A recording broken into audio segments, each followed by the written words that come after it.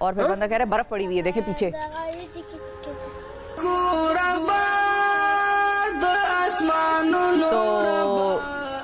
तो हुआ बेसिकली ये, इस वीडियो को फास्ट फॉरवर्ड भी कर दिया है कि इसके हाथ में जो थैला था उसमें रोटी के टुकड़े भी थे सूखे। तो वो ये शख्स इससे पूछता है कि तुमने ये रोटी के टुकड़े क्यों जमा किए हैं। कहता है मैं खाऊंगा ना, बाद में जमा कर रहा हूँ खाने का सामान अपने घर वालों के लिए और अपने लिए, और मैं बाद में खाऊंगा। और वो बर्फ़ पड़ी हुई है। और फिर इस शख्स का ज़ाहिर है दिल पिघलता है। वहाँ पर बहुत से ऐसे लोग हैं जो खिदमत खल्क कर रहे हैं। पाकिस्तान से बड़े लोग ऐसे हैं जो यहाँ पर बाकायदा परमिशंस ले के इमदाद भिजवा रहे हैं उन लोगों के लिए। और ये शख्स भी उसको ले जाता है और फिर बाजार में उसको कहता है कि मैं तुम्हें जूते शूते भी, वो देखें अब साफ सफाई वगैरह कर रहा है उसके पाँव की, मैं तुम्हें जूते भी खरीद के देता हूँ और हर चीज़ में तुम्हारी ज़रूरत की तुम्हें दिलवाता हूँ। तो दिल पिघल गए नाजरीन, लोग रोए भी हैं ये वीडियो देख के।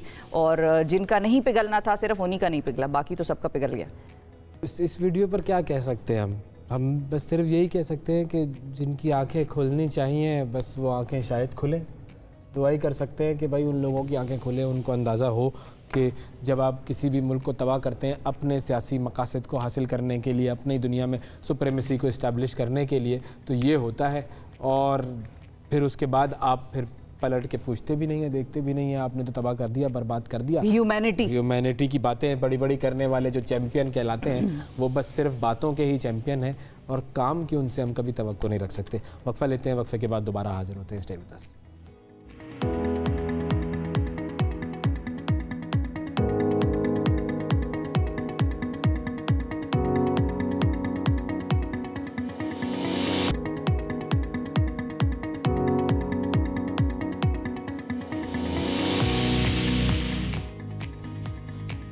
Welcome back to the program नाजरीन। लकी ईरानी सर्कस वैसे आपने देखी है? हम लकी ईरानी सर्कस की बात करने लगे अब हैं? तो और किसकी बात करने लगे? अच्छा, नहीं करने लगे क्या? लकी ईरानी सर्कस से आपको वाकिफ कराएंगे, लेकिन फिलहाल जो है वो मैं आपकी आंखों का इम्तिहान लेना चाहता हूँ। अच्छा जी, वो बिल्कुल। क्या है? और वो आंखों का जो इम्तिहान है वो किस तरीके से लूंगा कि मैं आपको दिखाऊंगा कुछ तस्वीरें। हाँ। और आप कुछ तस्वीरें देखने के बाद आप देखिए कि उस तस्वीर में गलती क्या है। ठीक है जी? Mistake, identify the mistake. जी, अभी तो फिलहाल हमने ये मिस्टेक आइडेंटिफाई कर ली। कौन सी वाली? लकी ईरानी सर्कस चले गए थे लेकिन आना क्योंकि कान में बता दिया गया कि गेस्ट रेडी है। गेस्ट रेडी है ना भाई, तो इसलिए मैंने तो यही करना था, और क्या करूं। तो नाजरीन आप कॉल्स कीजिए, आपके सामने हम रखेंगे तस्वीर, एक मतलब टेलीविजन की स्क्रीन पर रखेंगे एक तस्वीर, और वो जो तस्वीर है उस तस्वीर में कोई ना कोई गलती होगी। अच्छा, आप देखेंगे, उसको जज करेंगे कि भाई इसमें गलती क्या है। कोई बुनियादी गलती हो सकती है, कोई बेसिक गलती हो सकती है, कोई ऐसी चीज होती है जिसमें आमतौर पर नजर नहीं जाती लेकिन हम समझ रहे होते हैं कि वो सही है। बचपन में इस तरह की बड़ी तस्वीर हमारे सामने आती थी। एक आती थी फर्क बताइए वाली तस्वीरें, सही है, जिसमें आप एक तस्वीर देखते थे कि उसके अंदर एक दो बिल्कुल सिमिलर तस्वीरें होती थी और उन तस्वीर के अंदर जो है वो उसमें कोई एक बेसिक फ़र्क होता था। अब ये वाली जो है आपने एक सिंगल तस्वीर आपको दिखाई जाएगी और आप बताएंगे कि उसमें क्या फ़र्क है। और आप लोग जो कि हमारा प्रोग्राम देख रहे हैं वो कॉल कीजिए, और कॉल करने के बाद आपने बताना है अगर आपने बूझ लिया है कि वो गलती क्या है। दिखाएं जी पहली तस्वीर, ये जो तस्वीर है इस तस्वीर के बारे में गलती बताएं जी, क्या गलत हो रहा है। ओके जी, चले फुल स्क्रीन भी कर सकते हैं इस तस्वीर को ताकि अगर कोई ज़्यादा करीब से देखना चाहे तो वो देख ले, लेकिन ये है कि ये तस्वीर ठीक है, ये इतनी ही है। बताएं शिफा, आपका क्या ख्याल है? मैंने तो देख ली है। आपने देख ली? हाँ, देख तो ली, गलती देख ली, गलती भी ढूंढ ली। हाँ ढूंढ ली है, लेकिन ये कि क्या हम बताएंगे या कॉलर्स का वेट करें? अगर कॉलर आ जाए तो अच्छी बात है, लेकिन मुझे समझ में नहीं आया अभी तक कि ये बंदा जो है ये फ्रूट चुन रहा है और झाड़ी में स्ट्रॉबेरी वगैरह लगी हुई है और ये चुन रहा है, इसमें प्रॉब्लम क्या है? इस तस्वीर का क्या मामला है? स्ट्रॉबेरी जमीन पे उगती हैं क्या? ठीक है, सही बात तो समझ में आने वाली की है आपने। मतलब कि बुशेज है ना, बुशेज में स्ट्रॉबेरीज नजर आ रही हैं, हाँ। जो कि पक चुकी हैं और वो बंदा कलेक्ट कर रहा है उनको। हाँ। लेकिन ये है कि स्ट्रॉबेरीज का जरा बुशेज में तो नहीं उगती हैं। बुशेज में नहीं तो होती। ये तो गलती हो गई हमारे, इसका मतलब है ये इस तरह से हम बताएंगे आपको तस्वीरें और आप फिर बूझे देखते हैं कि आपके कितने जीनियस लोग बैठे हैं वहाँ पे। लोग बैठे हुए हैं। अच्छा चलो, ये वाला तो खैर अच्छा हुआ, मैंने अपने आप मतलब आपने मुझसे नहीं पूछ लिया ये वाला सवाल। ये टेक्निकली तो मैंने आपसे पूछा था, लेकिन हाँ, ये है कि वो लेकिन मैं पूछना इधर भी उधर था और जवाब भी देना था कि बुशेज में उगती हैं क्या। हाँ। मैं खुद से भी पूछ रही थी। मैं अपने भी दिमाग चलो, ठीक है, की कार्रवाई को जारी रखे हुए थी। अगली तस्वीर लेकर आए भाई। ये तो तस्वीर में हमें समझ में आ गया कि जी क्या हो रहा है। ओके चलो जी, अच्छा, ये ये क्या हो रहा है, ये तस्वीर जो है। अब हमारे साथ अगर कोई कॉलर है तो हम उनसे पूछ लेते हैं, लेकिन ये एक तस्वीर है, जिसमें ये आंटी खातून शीशे है में जो देख रही है खुद आईने को। में देख रही हैं अपने आप को। अब इस तस्वीर में क्या गलती है ये आप लोगों ने बताना है। ये खातून आईने में अपने आप को देख रही हैं और आईने में अपनी टोपी सही कर रही हैं, या अपने आप को वो आंटी जो है वो स्टाइल दे रही हैं। चच्ची जो है, ये चचा बोलते थे ना पहले हम, तो ये चच्ची हैं। चच्ची जो है वो तस्वीर में अपने स्टाइल देख रही हैं कि भाई वाह मैं कैसी लग रही हूँ, कि सोहनी लग रही हूँ मैं, केडी सोनी, एडी सोहनी वाह वाह वधिया लग रही है, वधिया। ऐसा कुछ कह रही होंगी ये, और मुस्कुरा भी रही लेकिन है। हाँ, ऐनक पहनी है आंटी ने। हाँ तो ठीक है, ऐनक पहनी है, इसमें तो कोई गलती वाली बात ही नहीं है। हाँ, टोपी भी पहनी है। हाँ और ठीक है, अच्छा, got it, got it, got it नाज़रीन। ये अरे बदल क्यों दी है? अभी तो उस पे कॉलें आ रही हैं। अभी तो लोग बताएंगे, बदल क्यों दी है? वापस वही लगाएं। ये हमारे बूझने के लिए नहीं है, ये आवाम के बूझने के लिए। बिल्कुल, हमने तो बूझा हुआ है, हमें तो पता भी है आंसर्स का, आवाम ही बूझेगी। हाँ, ये तस्वीर चूंकि सही है भाई, सही है, फेयरली सिंपल। हाँ, फेयरली सिंपल, कॉम्प्लिकेशन नहीं लग रही। हाँ, Fairlie simple, a bit technical शायद, जो कि अभी अगर आप शीशे के सामने नहीं खड़े तो आपको वो बात समझ नहीं आएगी। हाँ, लेकिन फौरन जाके शीशे के सामने खड़े हो, हाथ हाथ हिलाएं होते हैं। हाँ, हाथ हाथ हिलाएं, मूवमेंट करें ताकि पता चले क्या हो रहा है शीशे में। कॉल्स डिस्कनेक्ट क्यों हो रही हैं हमारे सामने जो आ रही हैं? अमजद साहब हैं जी, इस्लामाबाद से। अस्सलाम वालेकुम जी। सबसे पहले तो बहुत बहुत शुक्रिया कि आपसे बात हो रही है और माशाल्लाह बहुत अच्छा प्रोग्राम है आपका। Thank you sir. इस तस्वीर में जो चीज नजर आ रही है वो हाथ का फर्क है। अच्छा, हाथ का फर्क मतलब कि दायां हाथ इस तरफ उठाया हुआ है और उधर से लेफ्ट नजर आ रहा है। क्या बात है, क्या बात है। आंटी जो सामने खड़ी हुई है, उनका लेफ्ट हैंड है, लेकिन और शीशे में राइट नजर आ रहा है। बिल्कुल सही है। क्या बात है, जबरदस्त अमजद साहब, जबरदस्त पकड़ा भाई, गुड, शाबाश शाबाश अमजद साहब, बहुत शुक्रिया। आ गए आपने। 5 करोड़ रुपए का इनाम आपके लिए, बस हमें कहाँ से देगा? बहुत शुक्रिया। ठीक है, एक शर्त पे इनाम दूंगा मैं आपको 5 करोड़ का। क्या? तो शर्त पहले मेरा तो निकले। इनाम लेकर वापस कर दीजिएगा पैसे। सही है जी, थैंक यू अमजद साहब, बहुत शुक्रिया जी, गुड। अगली तस्वीर पे लाएं जी। हारिस साहब है हमारे साथ कसूर से। अस्सलाम वालेकुम। वालेकुम सलाम, आपकी क्या हाल है? बिल्कुल ठीक ठाक। हारिस भाई कैसे हैं? शुक्र अल्लाह का, सब ठीक ठाक। अच्छा, आपकी जो वो पहले तस्वीर देखी है ना हमने, वो जिसमें स्ट्रॉबेरी तोड़ रहा है वो, जी जी जी, वो स्ट्रॉबेरी तो तोड़ रहा है ठीक है, लेकिन वो उसके पास जो वो टोकरी हाथ में पकड़ी हुई है उसने वो तो भरी पड़ी है, बकाया उसने कहाँ रखनी है जो तोड़ रहा है? कहीं भी रख लेगा, जेब में रख लेगा। वैसे ये टेक्निकल पॉइंट आइडेंटिफाइड, बिल्कुल मतलब टोकरी बड़ी होनी चाहिए, ये आप कह रहे हैं? ये बिल्कुल सही बात है वैसे। नहीं नहीं, अच्छा चले, नहीं नहीं, ये तो अब उसकी टोकरी का मसला है। लेकिन अगली जो तस्वीर हम दिखाना चाहते हैं वो आपके सामने लेकर आते हैं, आप उसको देखें और बूझें कि भाई क्या मसला है, इस तस्वीर में क्या मसला आपको नजर आ रहा है, बताइए। ये तस्वीर बड़ी टेक्निकल तस्वीर है, बड़ी मुश्किल तस्वीर है ये। कैलेंडर में तो 26 जून चल रहा है। 26 जून होता है, ठीक है। हाँ, लेकिन अभी आज हमारे पास 25 जनवरी है। वो मसला नहीं है, वो कोई इतना बड़ा मसला नहीं है, मतलब 26 जून भी हो सकता है ना। हाँ, सही है, कोई 31 जून तो नहीं लिखा हुआ ना उस पर। ठीक है, 60 टेलीफोन पड़ा है। इसकी नहीं समझ आ रही सर। कोशिश करें चले, टेबल पर जो चीज पड़ी हुई है, एक कंप्यूटर पड़ा हुआ है, उस कंप्यूटर में एक गलती है। चले मैं आपको इतना हिंट दे देता हूँ। वो तस्वीर छोटी है एक्चुअली ना, अगर तो बड़ी चला देंगे तो फिर और ज्यादा उनको क्लियर हो जाएगी। तस्वीर फुल स्क्रीन कर दो मेरे दोस्तों, मेरे भाइयों, मेरे बच्चों, मेरे प्यारों। ये अब आप देखें, अब आप लोगों को नजर आएगी, आप समझ में आया आपको कि भाई क्या सूरत हाल है जी। हारिस साहब आया? जी जी सर, देखता हूँ। देखे बिल्कुल सही है, समझ में आया। समझ में आया। चलो जी, शिफा को तो समझ में आ गया है। आप बताइए जी, आपके पास एक चांस है, 10 सेकंड में आपने बताना है। इसकी स्क्रीन में कोई मसला है? स्क्रीन में कोई मसला नहीं है, बिल्कुल सही स्क्रीन है, वो स्क्रीन सेवर चल रहा है, चिल हो रहा है मामला, बिल्कुल ठीक है। अगले कोई कॉलर है हमारे साथ, उनकी तरफ जाते हैं। सीमा चौधरी साहिबा, अस्सलाम वालेकुम। वालेकुम सलाम जी सीमा, क्या बताएंगी?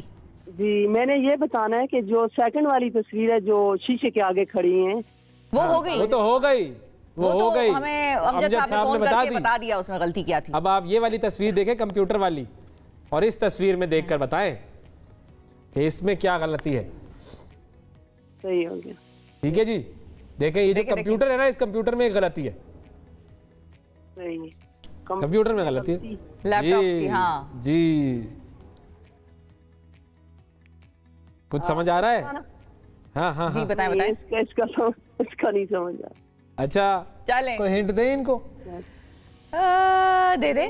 लैपटॉप के ऊपर है मसला, कोई इसमें लैपटॉप में मसला है, बिल्कुल। लैपटॉप की जो कीज है ना, उन कीज में मसला है। अच्छा, देखें देखें देखें, सोचे, लाइन ही कट गई उनकी। चलें अगला कॉलर देखते हैं कौन है हमारे साथ। इतनी मायूसी हो गई वो लैपटॉप से देख देख के, कहती है नहीं देखती, छोड़े आगे बढ़े। वो लैपटॉप है जो मिला था किसी को किसी जमाने में। किसको? भाई बड़े लैपटॉप बांटे गए इस मुल्क में। हाँ मियां साहब। हाँ जी, कोई और कॉलर है हमारे साथ? हेलो, अदनान साहब है जी दुबई से, अस्सलाम वालेकुम। जी वालेकुम अस्सलाम। जी अदनान भाई बताइए, कुछ जांच पड़ताल की आपने इस तस्वीर की? जी बिल्कुल, लैपटॉप में जो इसकी कीज है ना, उन पे नंबर्स नहीं लिखे हुए, कुछ भी नहीं लिखा हुआ। वो मिटा दिया बच्चों ने रगड़ रगड़ के, इस्तेमाल कर करके बहुत इस्तेमाल करते हैं। नहीं, ये गलती नहीं है। एक और चीज, एक और बड़ा, एक कीज तक आप ऐसे सही पहुंचे हैं, ठीक है। अच्छा, हाँ, कीज में ही एक तो माउस कनेक्ट है। हाँ हाँ, वो माउस कनेक्ट हो जाता है, उसमें भी कोई प्रॉब्लम नहीं है, ठीक है, कोई प्रॉब्लम नहीं है। गौर से देखें अदनान भाई, गौर से। और तो इसमें पहले हम बता दें आपको। जी बता दें शिफा, बता दें आपने क्या पूछा है। स्पेस बार जी, स्पेस बार नहीं है इसके अंदर, ये देखें आप है।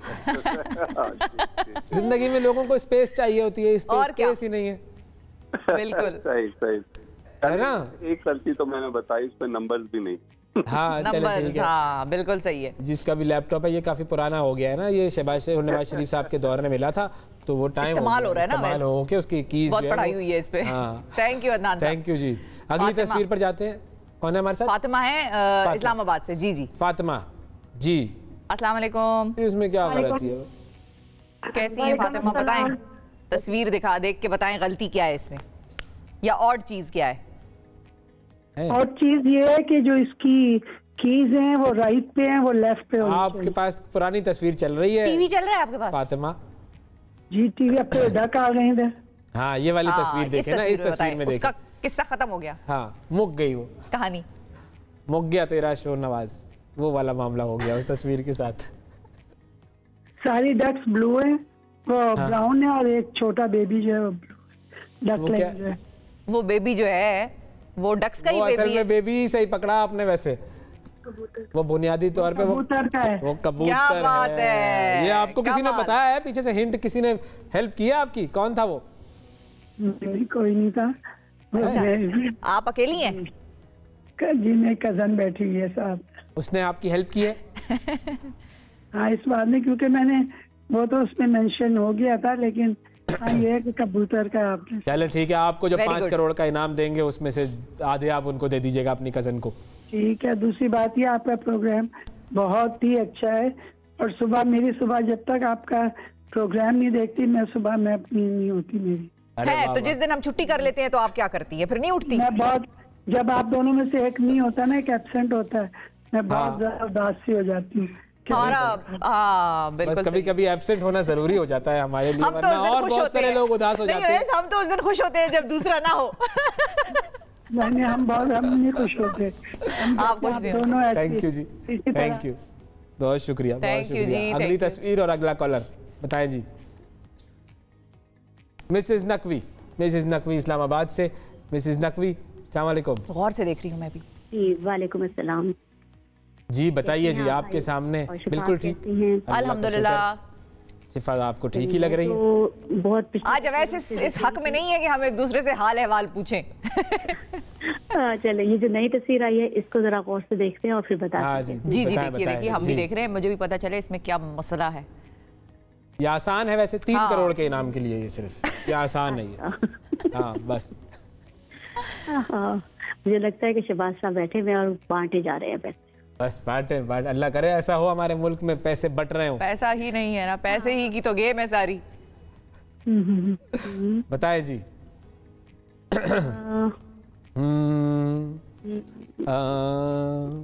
अच्छा, बड़े गौर से देखें, वैसे सिंपल है, 3 मिस्टेक्स हैं इसमें, सामने ही है बिल्कुल। जी जी, इसमें मुझे लग रहा है जो आप कैपिटल करते हैं इसकी 2 कीज बनाई हुई हैं। हाँ बिल्कुल बिल्कुल सही है, बिल्कुल सही है। वो जो शिफ्ट की होती है 2 दफा लेफ्ट साइड पर, वो 2 दफा बनाई हुई है। ठीक है, शाबाश। 1 करोड़ का इनाम आपका हुआ। नहीं आ रहा। दूसरा क्या आपने बताया? फोन नंबर आ रहा है, कह रही है नजर नहीं आ रहा कीबोर्ड। अच्छा ओके, फुल स्क्रीन कर दे भाई ये तस्वीर। वो तो और ही कट वॉल्यूम वाले भी, वॉल्यूम के भी 2 दिए हुए हैं शायद, आई थिंक। और ऊपर नहीं, वॉल्यूम के तो नहीं दिए हुए। वो ठीक है, वो कम करने और ज्यादा करने का है। हाँ जी ठीक है। अच्छा, और ब्राइटनेस वाले भी 2 होते हैं, क्योंकि ये अब कीबोर्ड याद नहीं रहा ना। हाँ कीबोर्ड याद नहीं रहा ना। हाँ, वाकई लैपटॉप वाला सीजन। एक बड़ी बुनियादी गलती है इसके अंदर जो आपको बिल्कुल सामने नजर आएगी। एक्चुअली 2 है बिल्कुल ही सामने। हाँ बिल्कुल, यस बिल्कुल ही सामने। हाँ बिल्कुल नाक की सीध में आप देखें, बिल्कुल कीबोर्ड के दरमियान में देखें। फोकस रखें। फोकस जरूरी है। भूल गई हूँ। बताएं शिफा, भूल गई हैं वो? यस। हाँ 9 नहीं है। 9 नहीं है। ये हो रहे बात जबरदस्त, बेहतरीन। बिल्कुल। और उसके ऊपर देखें, सबसे पहली लाइन। दरअसल सबसे पहली लाइन उससे ऊपर ही, बिल्कुल मेन ऊपर सेंटर में जो दिया हुआ है, लेफ्ट और राइट खाली बटन। उसके थोड़े साइड पे, लेफ्ट साइड पे 2 बटन खाली हैं। बिल्कुल खाली हैं, बिल्कुल खाली पड़े हैं, बिल्कुल वो। जी जबरदस्त, बेहतरीन मिसेस नकवी, आपने तीनों चीजें इसमें भूज ली। आपको थैंक यू सो मच और बहुत इंशाल्लाह कभी ना कभी मिल जाएगा इनाम। थैंक यू जी। पहली दफा आपने कॉल की? जी मैंने फर्स्ट मिली पहली दफा। अच्छा, क्या बात है, जबरदस्त। गुड, करती रहिएगा। आपको जिंदगी सलामती दे और हमेशा खुश रखे। थैंक यू जी, थैंक यू, बहुत शुक्रिया जी। ओके जी, तो वाइंड अप करें ये सेगमेंट। बिल्कुल, आखिरी एक कॉलर है, उनको ले लेते हैं, उनके बाद फिर हम। कौन है जी कॉलर हमारे साथ? आयशा कराची, बताएं जी आयशा। अस्सलाम वालेकुम। जी वालेकुम सलाम। ये कीबोर्ड जो है इसके ऊपर सामने जो कीबोर्ड मुक गया आयशा, कीबोर्ड मुक गया। किस्सा पारीना हो गया। मिसेस नकवी ले उन्हीं 3 करोड़ रुपए, 3 गलतियां बता के अब आपके सामने ये वाला है। मेरी पे कॉल होल्ड पे, मुझे तो यही नजर आ रहा है स्क्रीन बोर्ड वाला। ओके अच्छा, रिस्ट वॉच। हाँ बदल गया जी, रिस्ट वॉच पर 3 गलतियां इसमें भी। जी, 3 मिस्टेक्स। लेफ्ट साइड का जो इसका जो है वो उस पे 2 दफा 9 आया हुआ है। वाह, और 10 नहीं है जी, इसके अंदर 10 नहीं है। वेरी गुड, क्या बात है, वेरी गुड, जबरदस्त, शाबाश, क्या बात है। बड़ी आपने फौरी तौर पर तेजी से ऑब्जर्व कर लिया। आप क्या अक्सर गलतियां ढूंढती रहती हैं लोगों में? नहीं जी, मैं आपका प्रोग्राम बहुत बाकायदे से देखती हूँ, माशाल्लाह। I like the program very much. Thank you Ayesha, बहुत शुक्रिया। आपका जो कॉन्टिन्यूस जॉब की लाइक जो भी है, like I like very much. जो भी है सही है। आपका सबसे फेवरेट सेगमेंट कौन सा होता है हमारे शो में मोस्टली, जो आपको पसंद हो देखना? जो आप लोग नए नए यंगस्टर्स को बुलाते हैं, जो नई नई इनोवेशन डिस्कस करते हैं, वो बहुत अच्छी होती है माशाल्लाह। बस दुआ करें कि ट्रैवल आपका डॉक्यूमेंट्री था, वो भी बड़ा अच्छा था, बहुत अच्छा। ट्रैवल का बिल्कुल, थैंक यू, बहुत शुक्रिया आयशा। हमारे लिए दुआ करती रहिए कि हम इसी तरीके से आपके लिए अच्छे अच्छे प्रोग्राम लेकर आते रहे, अच्छे अच्छे सेगमेंट बनाते रहे, और आप लोगों के जो भी आइडियाज़ हो वो आप हमें हमारे सोशल मीडिया पर दे सकते हैं। बिल्कुल जी, सिंपल, सोशल मीडिया हमारा सबके लिए अवेलेबल, खुला हुआ है। नाजरीन, वक्फा लेते हैं, वक्फे के बाद दोबारा हाजिर होते हैं। स्टे विद अस।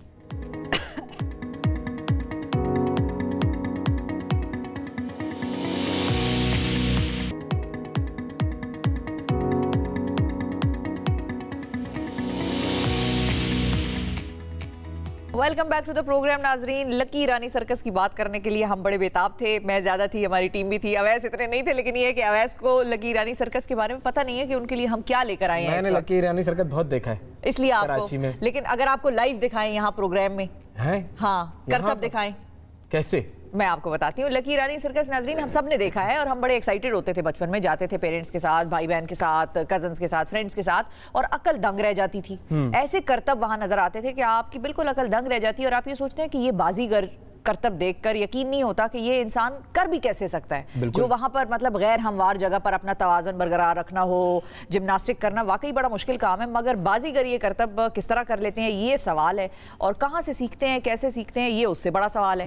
इस पर बात करेंगे। एक 11 साल ईरानी बाजीगर ज़हरा हिरामी हमारे साथ मौजूद हैं ईरान से, और तबरेज़ के शहर से, वहाँ से हमें ज्वाइन करी हैं। उनके साथ जाहिर है ज़बान का थोड़ा सा मसला हो रहा था, तो हमने सोचा कि इतने खूबसूरत टैलेंट को कैसे स्क्रीन पर ना लाया जाए, तो हमने उन्हीं की कज़न को उनका ट्रांसलेटर बनाकर बिठा दिए, जो कि अंग्रेजी ज़बान में हमसे बात करेंगी। और ज़हरा गैर हमवार जगह पर उल्टे होकर पाँव से तीर चलाती हैं, ऐसे ऐसे करतब करती हैं कि इंसानी अकल गुमान ही कर सकती है। वीडियो वायरल हुई थी इनकी, ये वो ज़हरा है जी, बिल्कुल ये वो ज़हरा है, जो कि बहुत ही एक यूनिक पोस्चर में अपने आप जी, ये बिल्कुल ये तो जब मैंने देखा तो मैं तो दंग रह गया कि ये क्या कर रही है ज़हरा, किस तरह कर रही है। बस हमने सोचा ज़हरा को हम मजीद लोगों को दंग करने के लिए अपने शो पर लेकर आए, और ईरान से ज़हरा हमें ज्वाइन करेंगी। आप पहले ये वीडियो देख लें कि ज़हरा करती क्या है, ताकि आपकी दहानी हो जाए, क्योंकि कुछ दिन पहले की ये वीडियो थी। हम ज़हरा को दरअसल ढूंढ रहे थे वैसे, ज़ाहिर है कांटेक्ट करना, और जाहिर है फिर दूसरा मुल्क हो तो उसमें नंबर मिलना और मुश्किल है, फिर वो कम्युनिकेशन का कुछ लैंग्वेज बैरियर आ रहा है। तीरंदाजी किस तरह करेंगी, कमाल, मतलब ये मैं तो सोच भी नहीं सकता कि ये क्या। और ये देखें, निशाना देखें, निशाना देखें, चूका नहीं बिल्कुल। तो ज़हरा बेरामी हमारे साथ मौजूद हैं, और उनकी कज़न जो है वो भी आइलर हमारे साथ मौजूद हैं। अस्सलाम वालेकुम ज़हरा। अस्सलाम वालेकुम आइलर। हेलो, अस्सलाम वालेकुम। How are you and how is my mini Zahra, tiny Zahra? Thank you, we are so good. Zahra is so good. Okay, so Iral, can you ask? How are you? Can you ask Zahra who gave her the name of Jelly Girl?